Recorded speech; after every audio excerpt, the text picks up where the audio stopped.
So this is a hefty one, but it seemed like Warframe actually got a planes out of line rework.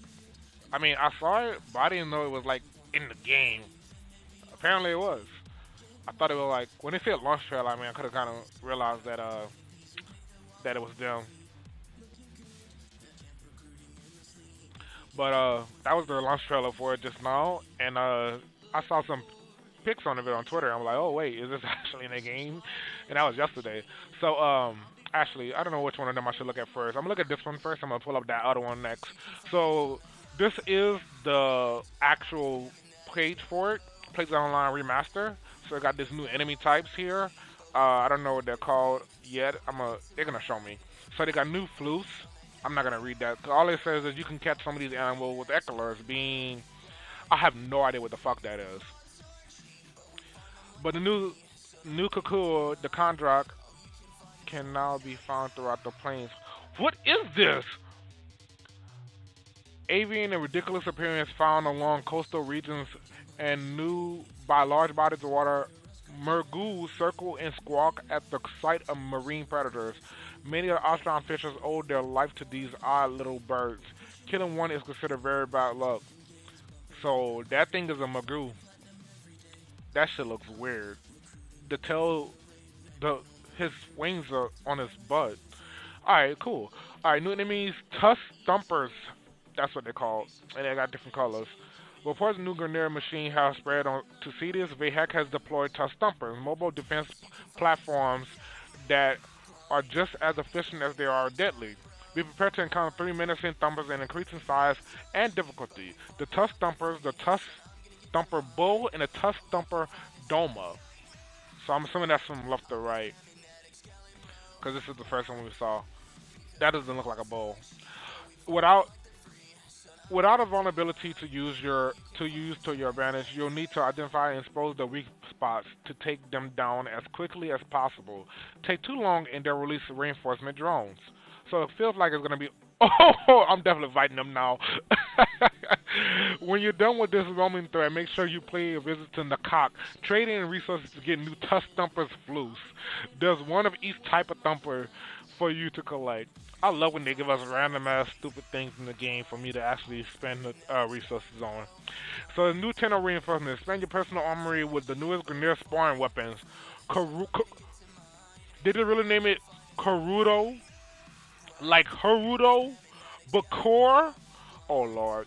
Powerful phonemic grips and toe claps amplify every blow. 4 ways to deal twice the pain.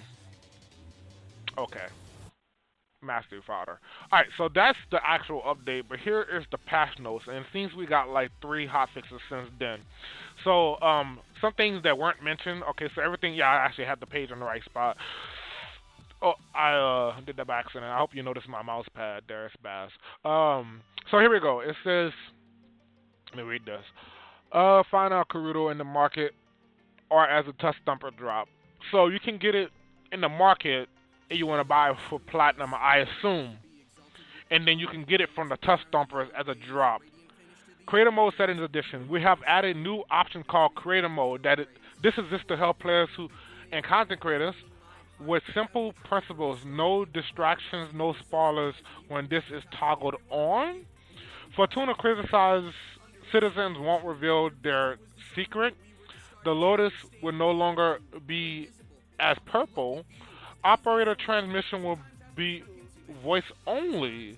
Email and login screen will be all stars like the password.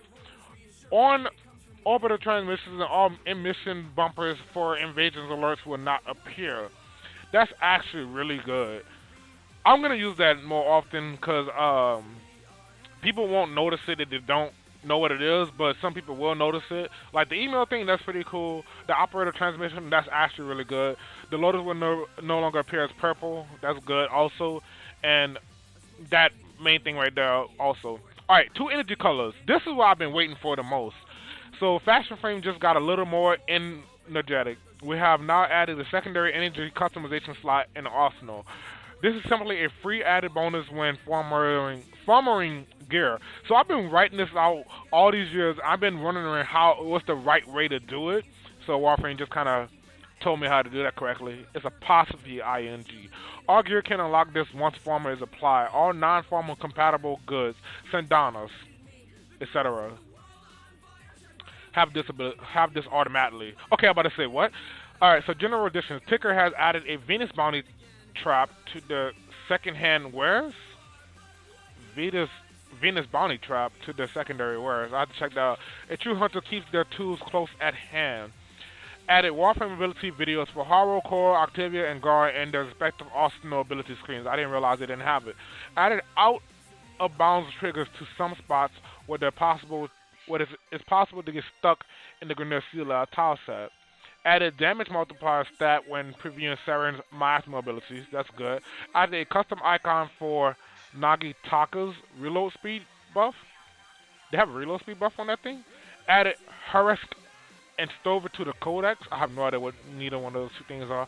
Tusk and Kuva Fortress Shield Lancers have new look for their shield. Added a tint to the background of certain UI screens to match the current chosen theme. Added a new setting under Equipment, Landcraft Interior where old and future interiors will live so you no longer need to sell to remove. Alright, what's this? Spring Festival interior. About time I get to buy something new. I've been having mine as winter for the longest time. Alright, so build buried depth thermia fracture changes. So this is new though. I don't know why they didn't have that as one of the things I just read off of. So it says buried depth thermia fracture changes. Players who can handle increased challenges are now able to opt in to make their thermia fractures more difficult. We have added a method to allow players to increase difficulty and lower the overall duration needed to complete 4 fractures. That's actually pretty cool. So stronger enemies for faster times. Players can now spend additional coolant canisters after a harvest has begun. Within the first 30 seconds of starting the harvest, each additional cooling canister spent will increase the score of the fracture by +1 max of 4. Each additional cooling canister will increase the frequency of the burps. Each additional cooling canister will pin the alert level of the fight. Ooh. Each additional cooling canister will add 50 seconds to your fracture, reducing the overall time it takes to find complete 4 fractures. Fracture bursts happen on random timer, 5 to 15 seconds, randomly selected from the list below. Notify bump radiation status effect burp. Rage burst increases the damage output of nearby enemies. So that's interesting. So these things are gonna affect each 5 to 15 seconds randomly. That's interesting. So I'm glad they kind of reworked that system pretty quickly after we just got it. I guess people realized it was really boring and kind of tedious, so this is good for us to kind of experience. And it says Warframe in-air ability changes. I talked about that in my last video. As many of you are aware, Warframe has been adapting and changing up gameplay to make it smoother and much more Space Ninja in the action. Recently, we have seen the introduction of Melee Rework Phase 1, which is still in progress, but an interesting side effect, we have found that some new systems that we have introduced could potentially be applied to other game systems in case ability use. Right now, there are certain powers that just cannot be cast in the air. Some of those powers are easy to address, and we simply remove the restriction. A full breakdown can be found in the developer workshop. So that's another thing right there. I'm not gonna click on it just yet, but it says, "Greetings, Tenno. Can Rhino stomp in the air? How can Banshee sound quick? Well, there's no ground around to fracture. Well, with the new technology comes new questions. So we get rid of restrictions in the air calls. Remove cast on ground. So these are all things that are no longer restricted to casting on ground for following Warframe abilities. Trinity, Well of Light. Trinity, Energy Vampire. Trinity, Link. Trinity was one of the main frames they needed to change that to. Frost Avalanche, that's good. Atlas Tectonics, Max Crush, Chromos Effigy, and Loki Radio Disarm. Loki Radio Disarm and Trinity's abilities is mostly for me. Additional to the following abilities require ground to activate: Rhino Stomp, Banshee Soundquake, Oberon Hollow Ground, Korra Strangledome, Nidus Virulence, and Horror's Condemn. But can now be cast in the air and will do melee S slams to the ground. Oh, okay, so basically you could do it but it still make you touch the ground while you're in the air. So general weapon changes. Whip and sword slide attacks now do the same damage with the stance equipped as without.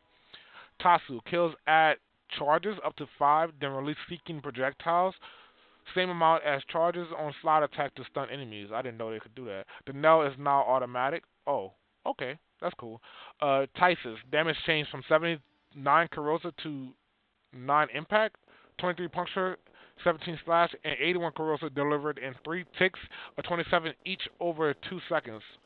So I don't know who's been using the Tatsu, but that's a good buff. Ogres converted from charge to semi-auto. That makes Ogres a lot easier to use. Emma Poo increased from 20 to 30. Okay. Area effects increases from 6 to 7. 1 meter still helps. Area effect damage reduced from 600 to 400. Oh, but lowers its damage by a little bit. Sonic Core reviews aim FOV field of view due to the low range. Adjusted ragdoll impulses so ragdoll don't always fly to the right. Okay. Wolf Sledge added 5 meters, 200 explosive damage, radio attacks to on recall, increased range from 1 to 1.5 meters, increased melee damage from 115 to 130, increased throwing projectile damage from 575 to 650. Wait, you could throw that thing? Reduce the collision width of the throwing projectile from 6 meters to 2 meters, 0.2 meters, 0.6 meters to 2.2 meters. Okay. Increase the speed of throwing animation. Signature weapons changes. Having a signature weapon now actually benefits you. There are still a few signature weapons that will receive this treatment. Scourge, Hysterix, etc. So Nell. Nell now has a 2-round mag when wielded with Horo. Tenno headshots killed with the alt fire has a 20% chance to instantly refill magazine when wielded with Octavia. That's cool. Pandero. Headshots kills with the alt fire increase reload speed by 20% when wielded with Octavia. Nagantaka, 1 meter innate punch through when wielded by Garuda. Okay. Fusala increase projectile speed when wielded by Gara. Volnus, additional slam radio damage when wielded by Gara. Astilla, additional 80 ammo pool when wielded by Gara. Phantasma has a 15 magazine when wielded with Revenant. Tekko, additional 6% status when wielded by Atlas. That's really good. Tatsu, charge cap is not when wielded by Revenant. So I'm definitely going to use the Tatsu Revenant from now on.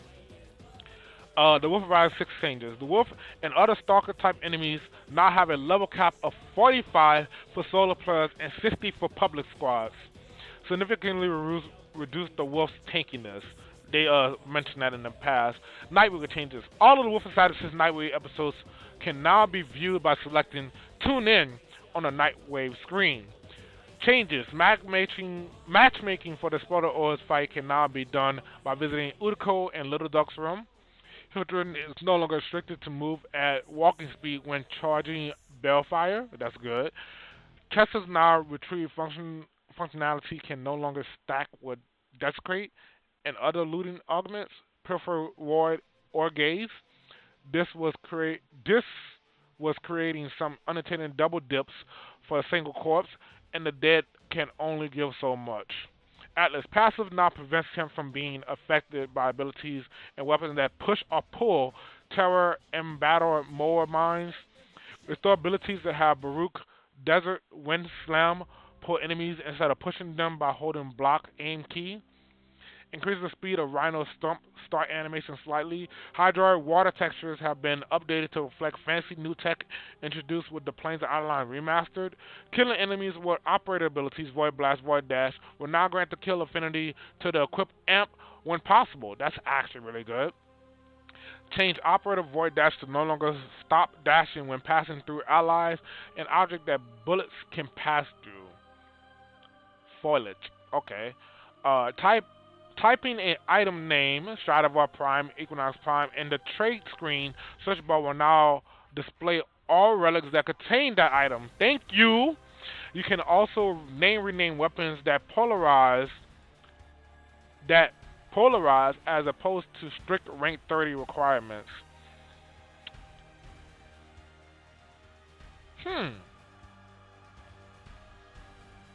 Okay, so basically when you add a farmer, you can't change the name unless it was 30. Okay, gotcha. So they fixed that. Never Warden Halo Safeguard Augment now takes your self in priority consideration before others, meaning that Warden Halo will be cast on yourself as opposed to your allies, regardless if they're aiming at them. Captain projectiles will now only collide with world geometry when the center of it hits. I'm not sure what they mean by that, but I know that Catchmoon thing bounces off of certain things. Amalgamats can no longer be equipped on exalted weapons. Oh, they scratched it out. Added a faster 2x anti-sotropic filtering setting and removed the 16x option to save people from themselves. Okay. Shock camo skins have received a visual PBR upgrade. I'm gonna check that out later. Phase Vasto, Ekvasto, and Risti Axolotl skins have received a visual PBR. I'm pretty sure not many people even know about those things. Change Tower White pigment to drop from Kuva Jesters instead of Kondrox, and Mortis Pink pigment to drop from Tusk Flameable instead of Kakakas. Change Tower White pigment drop rate to 100% chance to drop 1 instead of 20% chance to drop 5 for more consistent farming. Optimizations towards Mirage Hall mirrors projectile effects to Staticore and Ogress and causing crashes. Numerous tweaks to ability balance passes towards the junction specters. Reduce the frequency of Nora's UI open transmission within a 5-minute cooldown. Reduce the visual thickness of Arctic Xmas snow globe barriers. Adjusted left hand positioning while holding the corner. Improve the land left hand positioning on optical and arcoplasma. Adjusted the teleporter to prevent players from being caught in an endless teleport loop in the Granil settlement tile set. Tone down the mining laser radio blur when zooming in. Tone down the blue FX in Excalibur's diorama. Tweak the Odinata Prime metallic materials to appear more shiny and less dull. Limble's banish ability timer now immediately expired if banished enemies are killed before the timer counts down. Improve some cases with visual clipping between the Mesa Kerdugrin skin and the other accessories. Enlarge the VoIP HUD indicator. VoIP? I don't know what it is. Increase visibility. Update enable hint transmission in the audio option menu. This setting will stop a lot more common and repetitive transmissions from playing. Improvement towards fishing logic and alleviate cases of fish spawning underground. Whew! God damn, that's a lot of read. Fix Basel, Zooge, and Zolk Riven dispositions not reflecting changes stated in Hotfix 24.5.8.1. Clarity they have changes. Basel is 1.1 to 1.0. Zooge is 1.18 to 1.25. Zalog is 1.1.15. Alright, so I'm not going to read all of that. I won't lie to you. There's a lot of fixes that they added there. I'm going to add it in. I mostly want to cover some of the changes, and this video is definitely too long already. I'm going to link the casting topic in the description, being this one right here. So everything that you need to see will be put there in the description. And yeah, that's all I really have for you guys. That was a lot to really kind of go through. So we got new Floofs, new enemies, playing Remaster, abilities being cast in the air, new weapon type, fist. Apparently this is going to be something new too. They kind of stuck that underneath the rug. New energy colors for forming warframes and weapons, and on Sandanas is already innate. And that's really all. And also, I'm going to leave this in the description so you can check and see what changes was there. Also, weapons that came with the frames actually have buffs towards them. So that's kind of me reiterating all the stuff that kind of was mainly important there. But thank you guys for watching. If you actually made it all the way 20 minutes into the video, if you like my content, subscribe if you really want to support my channel. And even if you don't want to subscribe, sharing my videos really help me grow as a YouTuber-ish. Yeah, you know. I mean, sharing my videos will help. I'm just saying, you don't have to, you don't want to. I'm just saying, if you do want to help me, you can do it that way. And I think that's really all I have for you guys today. And thanks for watching. Have a beautiful morning, night, day, evening, whatever time of day you watch this video. Okay, bye.